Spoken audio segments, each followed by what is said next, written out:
The fork stopped halfway to my mouth when she said it. We were sitting at her parents' dining table. Tuesday night dinner, like we'd done 100 times before. Her mom had just brought out dessert. Apple pie. Her dad was telling some story about his golf game. And then she said it. You already knew I'd choose him if he ever asked me. Not quiet. Not whispered. Just said it. Like she was commenting on the weather. Her mom's hand froze on the pie server. Her dad stopped mid-sentence.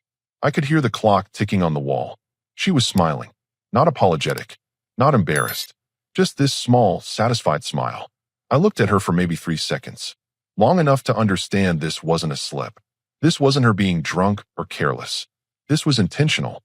I set my fork down. Picked up my napkin. Wiped my mouth. Thank you for dinner, Mrs. Dixon.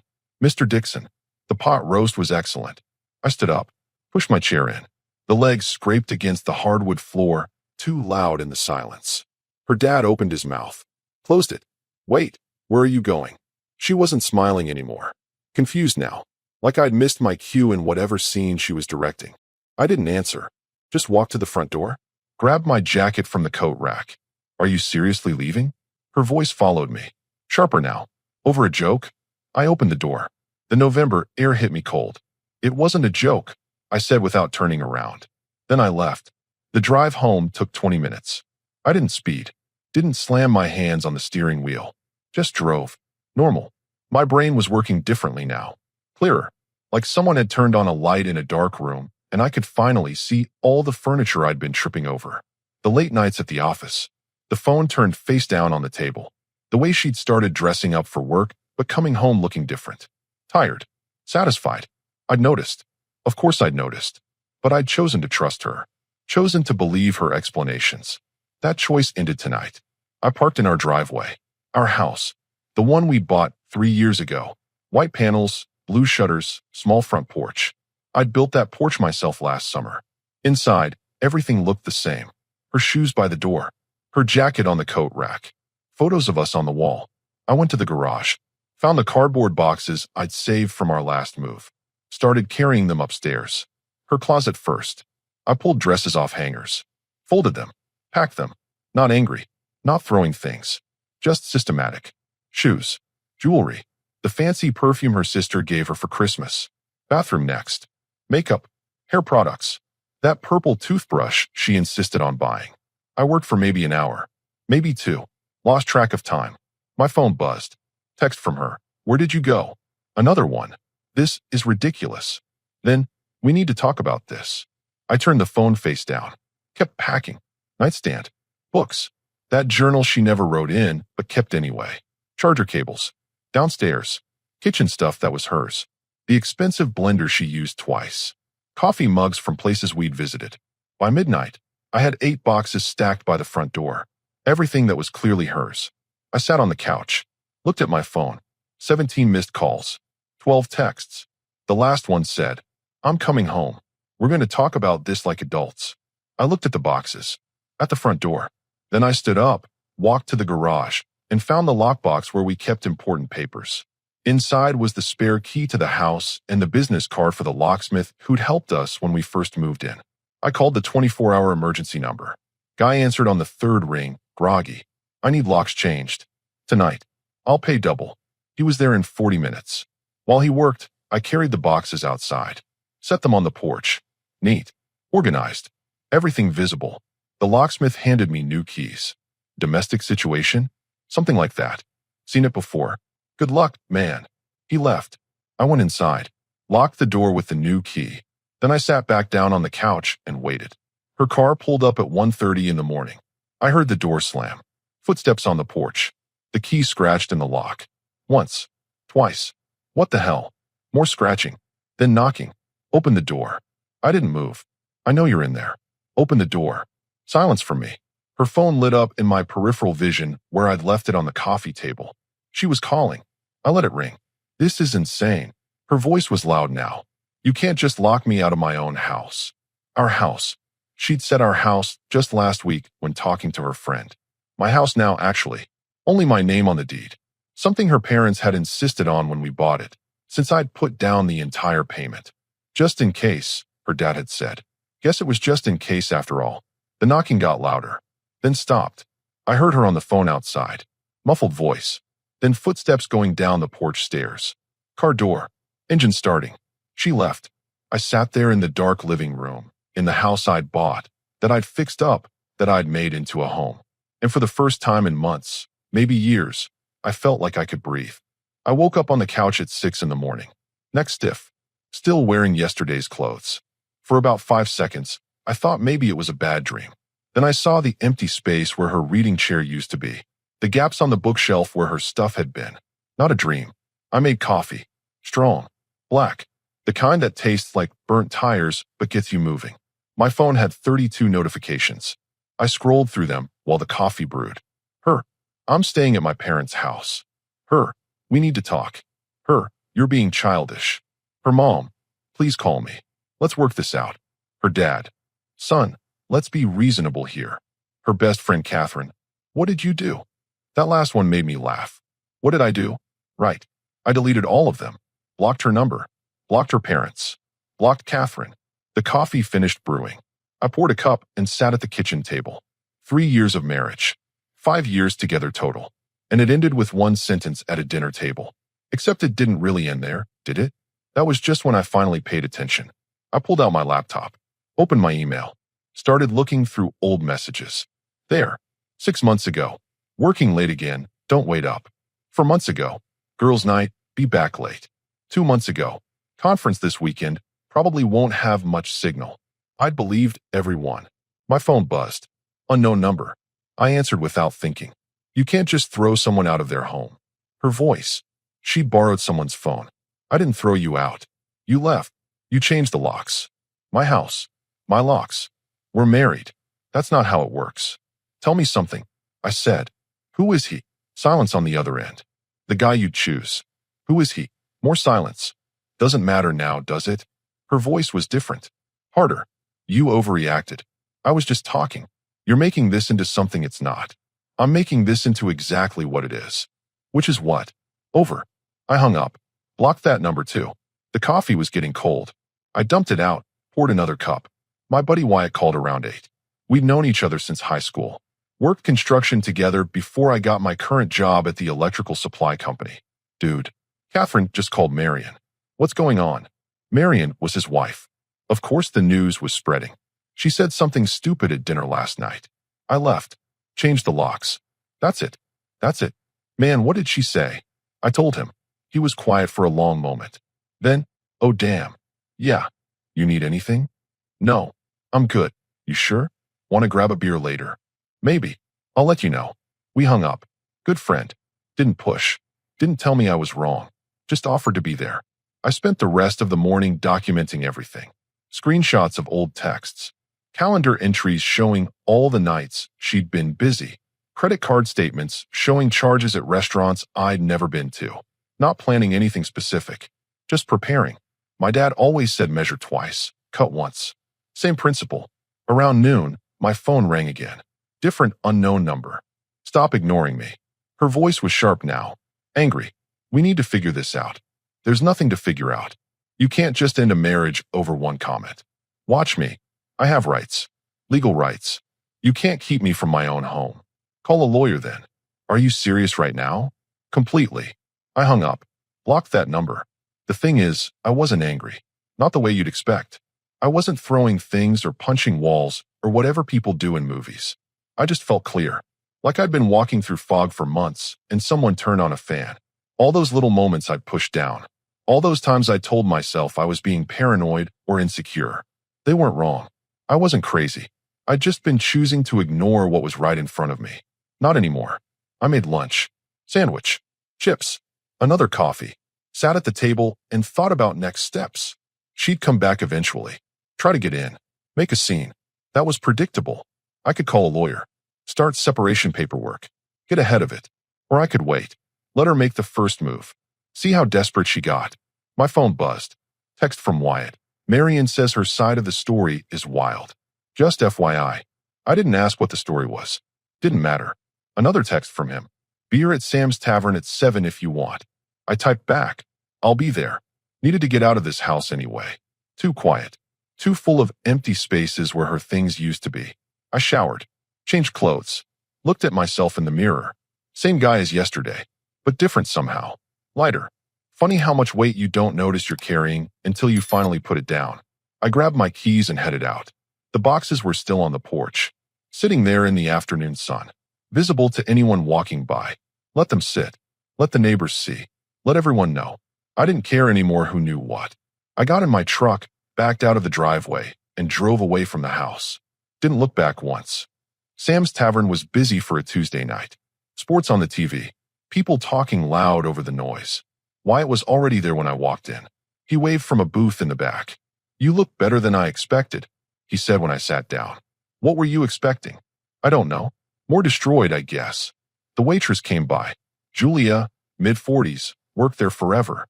"What can I get you boys?" "Whatever's on tap," I said. She brought 2 beers. We drank in silence for a minute. "So Marion heard she showed up at Catherine's place crying," Wyatt said finally. "Saying you went crazy. Locked her out for no reason." "For no reason." "That's the story." I took another drink. "She say what she said at dinner?" "According to Marion, she claims it was a joke.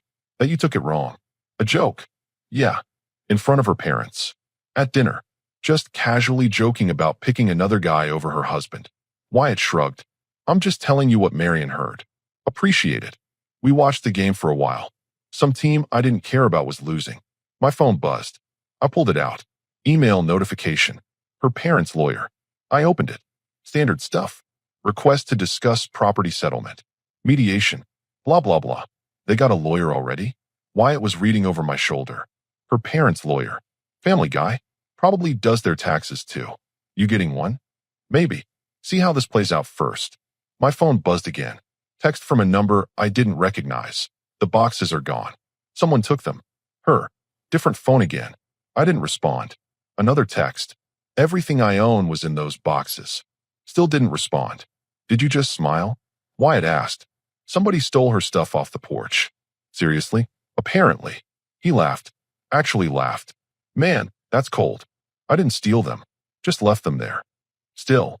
We finished our beers. Ordered another round. Around 9, my phone rang. Her dad this time. I recognized the number before I'd blocked it. I answered. "Mr. Dixon. Son, we need to talk about this situation." "Not much to talk about. She's my daughter. You can't just." "She told me, at your dinner table, that she'd choose another man over me. You were sitting right there." Silence. "Did I hear that wrong?" I asked. More silence. "That's what I thought." I hung up. Wyatt was staring at me. "Dude. What? Your ice cold right now?" "Nope. Just done." We left around 10. I drove home carefully. 2 beers wasn't much, but didn't need any problems. The porch was empty when I pulled up. Boxes gone. Like she'd said. I went inside. Locked the door. New locks felt good. Solid. Sat on the couch and turned on the TV. Some late night show. Didn't really watch it. My phone buzzed. Her. "I need to come get my things from inside." Me, "What things?" Her. "You know what things. My clothes. My stuff." Me, "That was all in the boxes." Her. "Someone stole those boxes." Me, "Not my problem." Her. "Are you kidding me right now?" I turned my phone off. Put it face down on the coffee table. The next morning, I woke up to someone pounding on my door. 7 in the morning. I looked through the window. Her. And Catherine.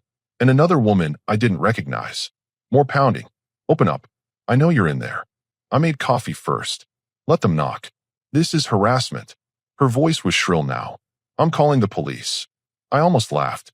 Calling the police because I won't open my own door. The pounding stopped. I looked out again. They were standing on the lawn now. Her talking on the phone. Gesturing. 20 minutes later, a police cruiser pulled up. Now this was interesting. I opened the door before they knocked. 2 officers. Young guy, older woman. "Morning, officers.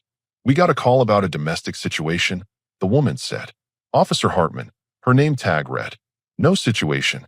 Just someone who doesn't live here anymore wanting to come in." "That's a lie." She pushed forward. "I live here." He locked me out. "Ma'am, step back please," Officer Hartman said. "This is my house." "Is your name on the deed?" the male officer asked. "Officer Walker." She hesitated. "We're married. It's our house." "Actually, just mine," I said. "Bought it before we got married. Only my name on everything." Officer Hartman looked at me. "Can we see some ID? Proof of residence?" I showed them my license. Utility bills with my name and this address. The property deed I kept in my home office. Everything checked out. She legally has no claim to enter? Officer Walker asked. None. She never lived here officially. Mail went to her parents' place. She stayed here, but never established residency. That was actually true. Her parents had insisted she keep their address for legal stuff. Some tax thing I never fully understood. Coming in handy now, though. Ma'am, I'm sorry, but if your name isn't on any documentation and he's the sole owner, we can't force entry. Officer Hartman said. This is insane. What about my stuff? Did you leave property here? Officer Walker asked me. I packed what was clearly hers and left it on the porch yesterday. She texted me last night that someone took it. He's lying. Ma'am, you need to calm down, Officer Hartman said firmly. They talked for another 10 minutes. Eventually, the officers told her she'd need to pursue this through proper legal channels. They couldn't help with a civil property dispute. She stood there on my lawn, crying now. Catherine had her arm around her. The officers left. She stood there staring at me. This isn't over, she said. Yeah, it is. I closed the door, locked it, and went back to my coffee. The story spread fast. Small town. Everyone knew someone who knew someone. By Thursday afternoon, half the people I worked with had heard some version of what happened. I was restocking inventory in the warehouse when my boss came by. Douglas, 50-something, ran the electrical supply company for 20 years. Got a minute? He asked. We went to his office. He closed the door. Look, I don't do gossip, he said. But I'm hearing things. You doing okay? I'm fine. Your wife came by earlier. Asking for you. That got my attention. She was here. Receptionist didn't let her past the front desk. She made a scene though, crying, saying you won't talk to her. I won't. He nodded slowly. None of my business what happens in your personal life. But if she shows up again causing problems, I'll have to ban her from the property. Understood. You need time off? No. Work's good for me right now. He stood up, shook my hand. Hang in there. Good boss. Didn't pry. Didn't judge. Just offered support and set boundaries. I went back to work. Focused on moving boxes, updating inventory, normal stuff. Felt better than sitting at home thinking. Around 4, Wyatt texted me. Marion talked to Catherine. Apparently, there's more to the story. I called him during my break. What did you hear? I asked. So you know how she said she'd choose him if he asked? Hard to forget. Well, apparently there's a specific him. Guy named Ashton. Works at her office. That name. I'd heard it before. The one she had that conference with 2 months ago? That's the one. Something clicked. The weekend conference. How she came back different. Distant. Marion says Catherine let it slip that they've been talking for like 6 months. Started as work friends, then got closer. Closer. Yeah. Marion didn't say more, but you can guess. I could guess. Thanks for telling me. You want me to dig more? No. Doesn't matter now. We hung up. I went back to work. But it did matter. Not because I wanted her back. Just because I wanted to know how blind I'd been. 6 months. Half a year of this guy hanging around. And I'd what? Just smiled and nodded when she talked about her helpful coworker Ashton? I got home around 6. Truck in the driveway. House quiet. Found an envelope taped to my door. Legal letterhead. Her parents' lawyer again. I opened it standing on the porch. Request for mediation. List of shared property. Request for spousal support. Spousal support. We'd been married 3 years. She worked full-time, making decent money. And she wanted support. I took the letter inside. Sat at the kitchen table. Read it again. They were claiming emotional distress.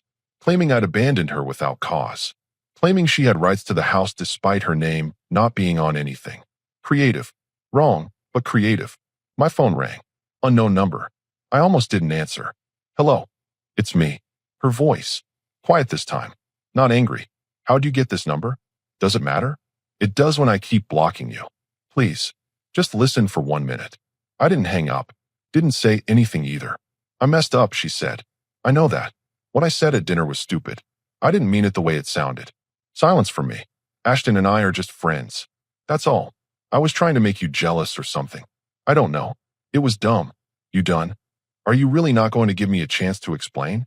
You explained at dinner. Pretty clearly. I told you. I didn't mean it like that. Then how did you mean it? She hesitated. I was just talking. Girls talk like that sometimes. It doesn't mean anything. Girls talk about choosing other men over their husbands in front of their in-laws. You're twisting this. I'm repeating what you said. Fine. You know what? Maybe I did mean it. Maybe I was tired of you taking me for granted. Never doing anything exciting. Just work and home and the same boring routine. There it was. The honest part. So you found someone exciting, I said. It's not like that. What's it like then? He listened to me. He paid attention when I talked. He made me feel special. And I didn't. You stopped trying. I laughed. Actually laughed. I stopped trying. Okay. It's true. When's the last time you asked me about my day? About what I was working on? About anything other than why I wasn't making more money or why we couldn't take more vacations? Silence. That's what I thought, I said. This is exactly why she stopped. Why you what? Cheated. I didn't cheat. Just emotionally. For 6 months. With Ashton from work. More silence. Longer this time. Who told you that? Does it matter? Nothing happened. We just talked. Right? You just talked. For 6 months. Late nights. Conferences.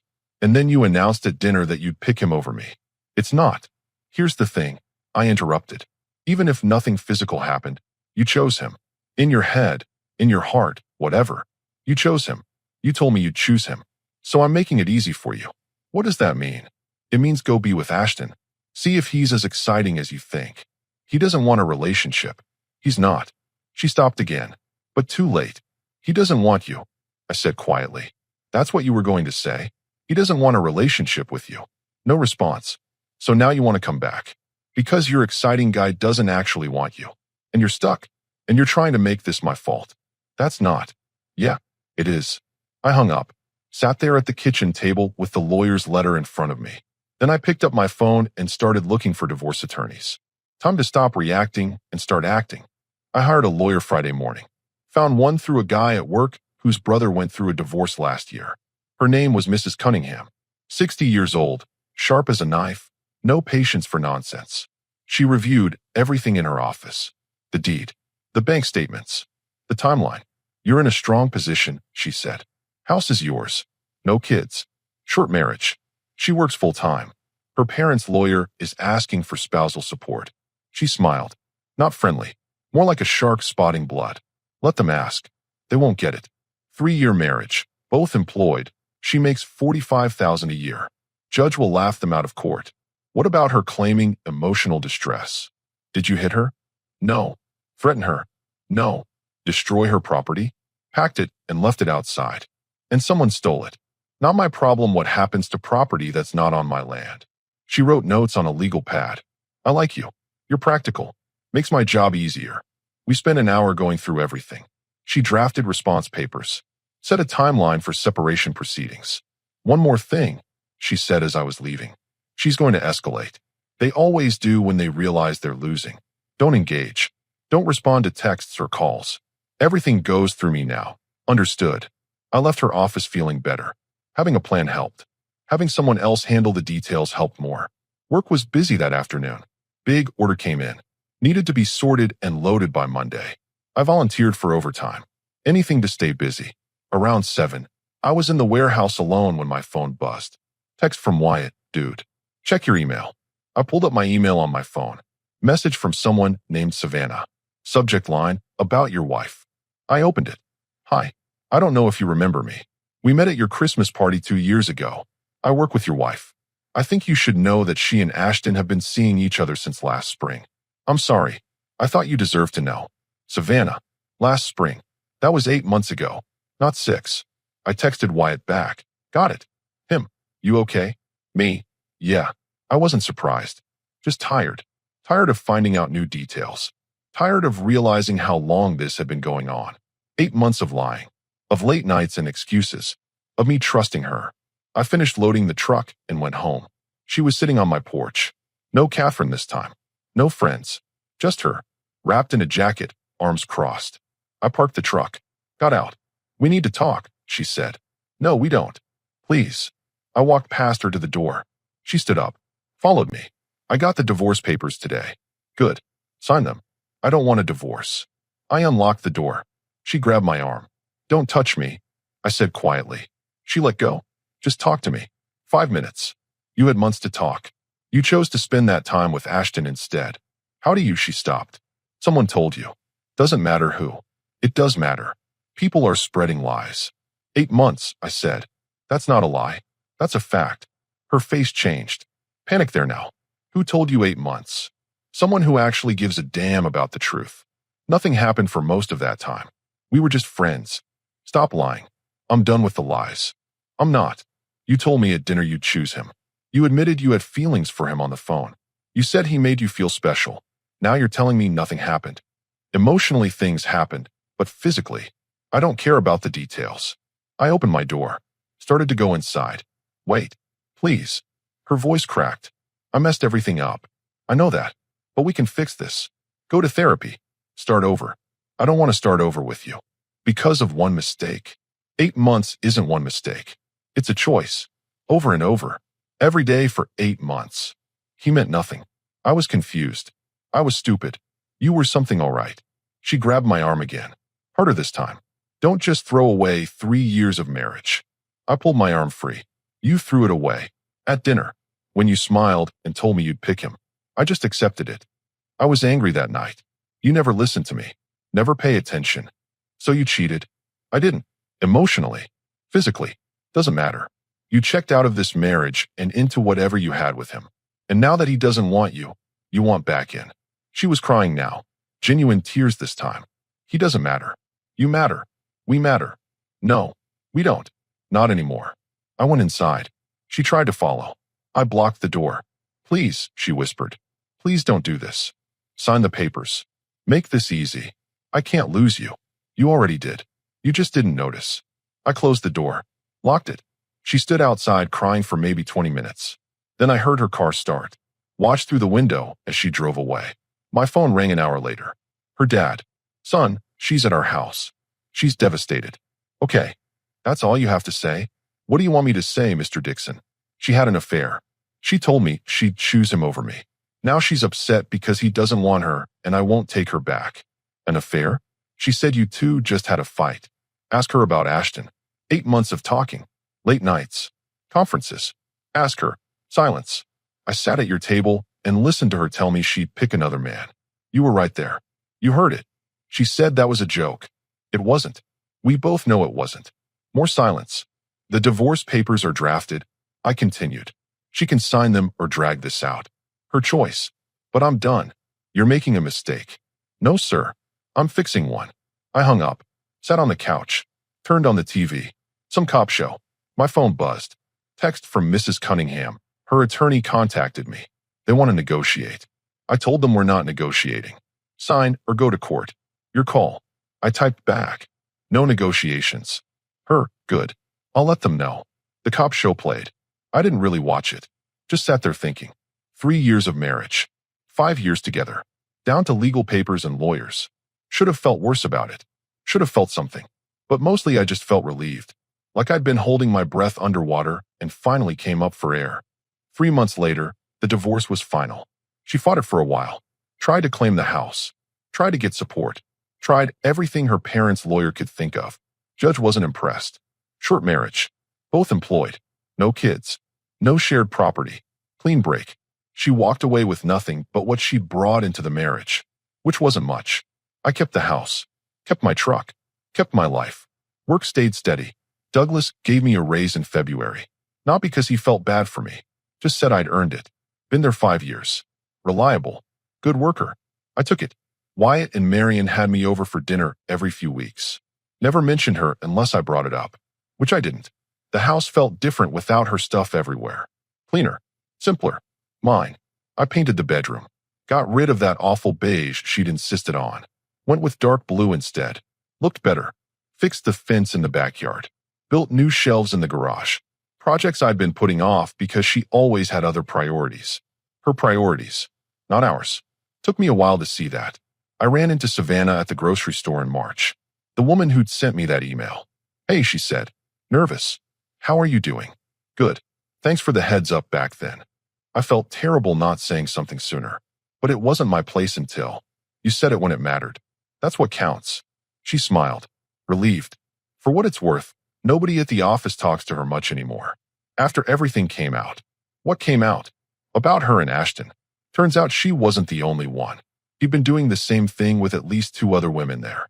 Married guy. 3 kids. His wife found out. Showed up at the office. Whole thing exploded. I almost felt bad for her. Almost. She still work there? I asked. She quit last month. Too awkward, I guess. We talked for a few more minutes. Normal stuff. Weather. Work. Nothing heavy. I got home and put the groceries away. Made dinner. Chicken and rice. Simple. My phone buzzed. Text from a number I didn't recognize. I hope you're happy now. Her. Different number again. I stared at it for a minute. Thought about responding. Thought about blocking it. Then I just deleted it. Didn't block. Didn't respond. Just deleted. She wasn't worth the energy anymore. April came. Weather got warmer. I started running in the mornings. Nothing crazy. Just a couple miles. Felt good though. Clear head before work. Wyatt invited me to a barbecue at his place. His brother was in town. Some cousins. Just family and friends. I went. Met his cousin Juliet. Teacher at the elementary school. Funny. Easy to talk to. We spent most of the afternoon just talking about normal stuff. Books. Movies. Her students. She laughed at my jokes. The bad ones too. You're different than Marion described, she said. What did Marion say? That you'd been through something rough, but you were handling it well. Marion talks too much. She smiled. Marion cares about you. That's different. We exchanged numbers. Nothing serious. Just friendly. But it felt nice. Talking to someone without all the baggage. Without the history. Without the lies. 2 weeks later, Juliet texted me. Asked if I wanted to grab coffee. I said yes. We met at this place downtown. Small shop. Good coffee. Not Starbucks. Local place. Talked for 2 hours. About everything. About nothing. She didn't ask about my ex, didn't pry into what happened. Just let me be whoever I was right now. Not who I'd been before. You want to do this again sometime? She asked when we were leaving. Yeah, I'd like that. We did. Dinner the next week. Movie after that. Nothing rushed. Just easy. I didn't tell her I was falling for her. Too soon for that. But I liked being around her. Liked how simple it felt. No games. No manipulation. No wondering where I stood. Just honest. May came around. A year since everything started falling apart with my ex, couldn't remember the exact date. Didn't matter. I was sitting on my porch one evening, beer in hand, watching the sun go down. My phone rang. Unknown number. I almost didn't answer, but something made me. Hello. It's me. Her voice. Smaller now. Tired. What do you want? I just wanted to say I'm sorry. For everything. For what I did. For what I said. All of it. I didn't respond. I know it's too late. I know you've moved on. I just needed you to know that I know I messed up. That it was my fault. Not yours. Okay. That's it. Just okay. What do you want me to say? I don't know. Something. There's nothing to say. It's done. We're done. You apologized. I heard it. Now we both move on. Silence on her end. Are you happy? She asked finally. I'm getting there. Good. You deserve that. So do you. Figure out what you want. Then go get it. Without dragging someone else down in the process. I will. I'm trying. Good luck with that. I hung up. Sat there on my porch. Finished my beer. Thought about calling Juliet. Decided to wait until tomorrow. Inside, the house was quiet. Clean. Mine. Pictures of us were gone. Replaced with nothing. Just empty wall space. Would fill it eventually. With something that mattered. Something true. My phone buzzed. Text from Juliet. Hope you're having a good night. I smiled. Typed back. Getting better. You free this weekend? Her. For you? Absolutely. I set my phone down.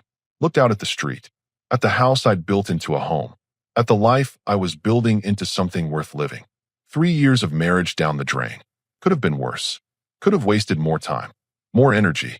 More of myself on someone who didn't value any of it. But I didn't. I walked away when it mattered. Stood my ground when she tried to come back. Refused to settle for less than I deserved. And now? Now I was free. Genuinely free. Not angry. Not bitter. Just done with that chapter and ready for whatever came next. I stood up. Grabbed my empty beer bottle. Went inside. Locked the door behind me. And didn't look back.